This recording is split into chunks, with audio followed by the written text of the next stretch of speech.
So guys, इस video में हम बनाने वाले हैं एक मिनी रिचार्जेबल फैन जो कि एक पावर बैंक की तरह भी यूज आएगा। आप देख सकते हैं ये कुछ इस तरीके से अलग हो जाता है और आप उसके दूसरे हिस्से को एक पावर बैंक की तरह भी यूज कर सकते हैं।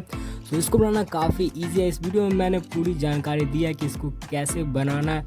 हर प्रोसेस को मैंने अच्छे से समझाया है। So now let's get started.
तो वीडियो कैसा लगा कमेंट में जरूर बताना, और अगर आप हमारे चैनल पर नए हैं तो चैनल को सब्सक्राइब करके जाना।